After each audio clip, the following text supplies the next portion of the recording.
Bonjour à toutes et à tous. Donc, moi, je m'appelle Jean-Luc Guérin. Donc, l'idée, c'est de faire une présentation à trois avec Mathilde et Guillaume, juste pour faire un état de l'art et puis montrer un petit peu quel est l'état des connaissances, globalement, et des points d'interrogation sur un sujet qui est difficile techniquement, et puis faire un focus sur deux démarches qui sont engagées sur des aspects de spatialisation du risque et des aspects d'approche du rôle des oiseaux sauvages dans l'influenza aviaire.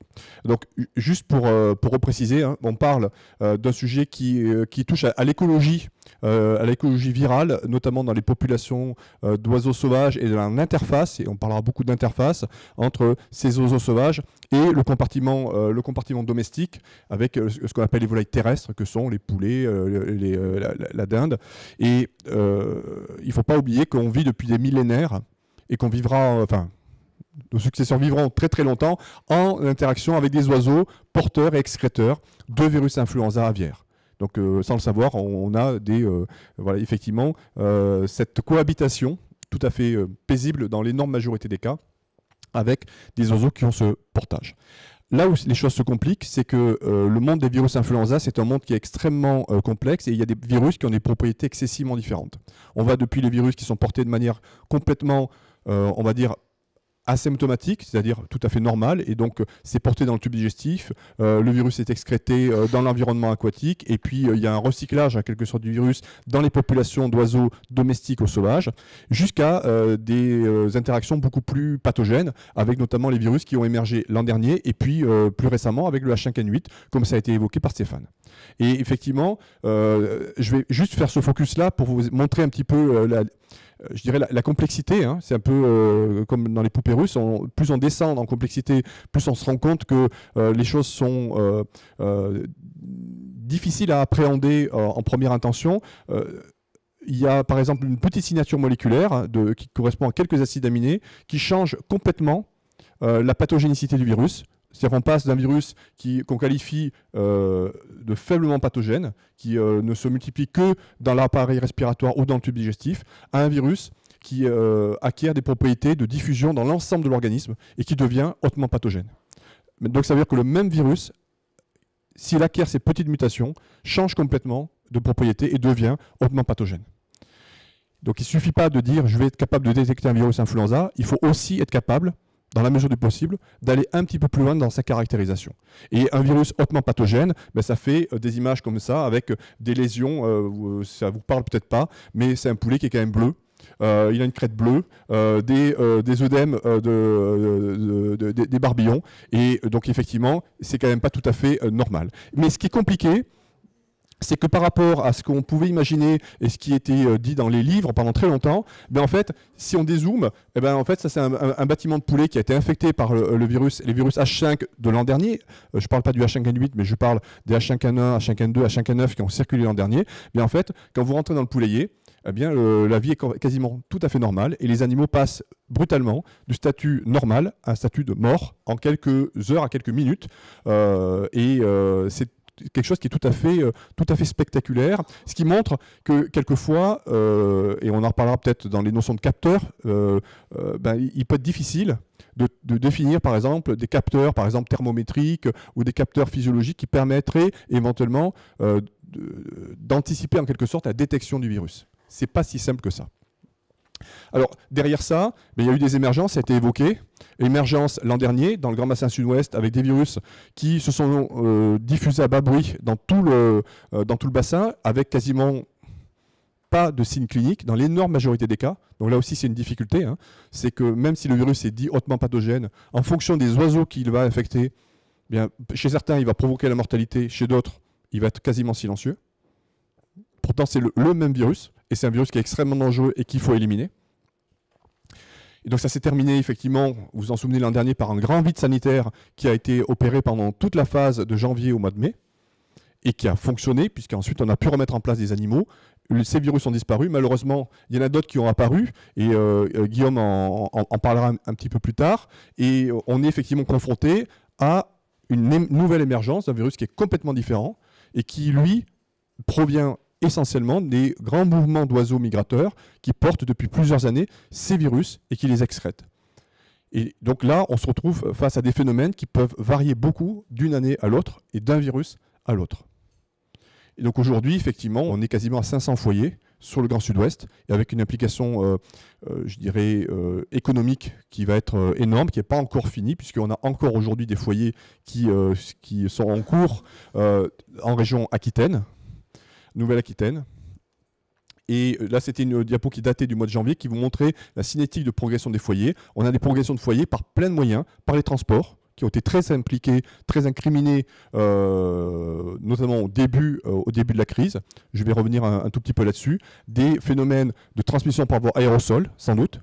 Et puis des phénomènes de transmission aussi par les oiseaux sauvages, qui représentent sans doute un risque quantitativement faible par rapport une fois que le virus est installé dans une région, mais qui est toujours présent. Et donc aujourd'hui, si on regarde les choses de manière globale, dans la maîtrise du risque, on identifie un certain nombre de leviers et de porte d'entrée du virus par rapport à un élevage. Et en fait, on va se rendre compte qu'il y a une problématique autour de la biosécurité des transports, comment on arrive à maîtriser le nettoyage, la désinfection des cages, et puis aussi la vérification du statut des animaux qui vont avant leur transport. Donc là, c'est tout un enjeu autour à la fois de la capacité à nettoyer et désinfecter les cages, autour de la capacité éventuellement à les suivre en temps réel, pour pouvoir mieux appréhender le risque de diffusion d'un virus d'un point A à X point B, C, D. Il y a la biosécurité à l'intérieur d'un site d'élevage pour éviter que si le virus est à un endroit dans l'élevage, il se pérennise à l'échelle de l'exploitation. Il y a le risque qui est représenté par les effluents. Et donc là, il y a sans doute des interfaces avec le sujet précédent, puisque, par exemple, il y a toute une série de questions sur la capacité à enfouir les lisiers immédiatement pour sécuriser ce risque. Il y a la capacité éventuellement à utiliser des dispositifs qui permettent d'inactiver le virus dans les lisiers.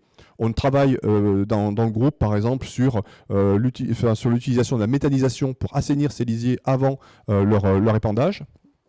Et puis, il y a des interfaces avec des compartiments extérieurs à l'élevage, que sont les oiseaux sauvages ou que sont éventuellement les basses-cours, ce qu'on appelle les élevages non commerciaux. Donc, je vais juste faire un focus sur le projet que j'anime et qui, comme ça a été évoqué par Pascal, a été labellisé par le ministère et installé par Stéphane Le Foll il y a quelques mois, et qui fédère un petit peu différentes compétences en matière de virologie, d'épidémiologie et de biologie de la faune sauvage, autour de quelques grandes questions qu'on a essayé de positionner. Des questions autour des pratiques de biosécurité dans les élevages et de gestion régionale de la santé, donc de spatialisation du risque. Et on fera un focus sur ce point-là, avec notamment des démarches qu'on entreprend sur la cartographie du risque sanitaire dans les régions Nouvelle-Aquitaine et Occitanie. Un questionnement qui porte, lui, plus spécifiquement sur la virologie, au sens donc de l'étude des virus eux-mêmes, de leurs propriétés, et là ce sont plutôt des approches expérimentales, et puis un focus sur l'étude du rôle que peut jouer la faune sauvage dans l'introduction du virus dans un élevage et dans la circulation à l'échelle d'une grande région. Donc juste pour vous dire, en ce qui concerne l'axe 1, on est sur différents projets qui touchent autour des pratiques dans les élevages. Donc là, on a une thèse d'université, la thèse de Mathias, qui débute sur ce sujet-là. Donc là, c'est vraiment un travail sur ce qu'on appelle l'observance, donc le respect des prescriptions, des recommandations qui sont faites soit dans les arrêtés ministériels, soit dans les recommandations dans les organisations de production. Il y a un projet sur la biosécurité des transports. Et donc là, moi, je travaille beaucoup en relation avec l'interprofession et avec notamment les abattoirs sur la définition de procédures permettant de sécuriser ce risque, de garantir que lorsque les cages sont passées dans les process de lavage et de désinfection, il n'y a plus de virus à la sortie, pour ne pas recontaminer évidemment des élevages sains. Et puis, comme je le disais, un travail autour de l'étude spatiale du risque à l'échelle d'une région, à l'échelle d'un territoire. Je passerai rapidement sur ce volet-là qui peut-être vous intéressera moins. Moi, il m'intéresse beaucoup. Il est très intéressant, mais c'est vraiment l'étude du virus en tant que tel. Donc, simplement, on fait de la virologie expérimentale. Donc, on a les installations de niveau 3, donc de niveau confiné, qui nous permettent de travailler le virus, de le multiplier et de faire des infections expérimentales en isolateur, donc dans des installations confinées qui permettent de travailler selon le respect des normes de biosécurité. Il ne faut pas oublier qu'on a affaire à une maladie réglementée. Donc ça veut dire derrière qu'on ne fait pas ce que l'on veut, ni en termes de diagnostic, ni en termes d'intervention, ni évidemment en termes d'expérimentation sur ce sujet-là. Il faut vraiment avoir ça en tête. Voilà. Je pense qu'à un moment donné, il faut avoir en tête que, évidemment, c'est un sujet qui intéresse beaucoup les pouvoirs publics qui ça coûte énormément d'argent. Donc évidemment, les pouvoirs publics contrôlent cette problématique-là. Et puis, dernier point, le volet, comme je l'évoquais, sur l'étude de la vie-faune et des élevages non commerciaux. Donc là, on a des projets en cours sur l'étude des oiseaux sauvages et puis également sur l'étude des basses-cours. Il y a des milliers de basses-cours d'élevages non commerciaux qui se trouvent tout près des élevages qui sont affectés. Et aujourd'hui, c'est un petit peu une boîte noire qu'on va essayer un tout petit peu d'investiguer. Voilà ce que je voulais vous dire. Et ça va clôturer la présentation diffusée. Et maintenant, donc, c'est ma collègue Mathilde qui va vous faire... donc, il y a une partie qui suit, où on fait 2 focus. Donc, ça, je le dis simplement, où on a décidé donc, de vous présenter des données qui sont non publiées, qui correspondent à des travaux en cours.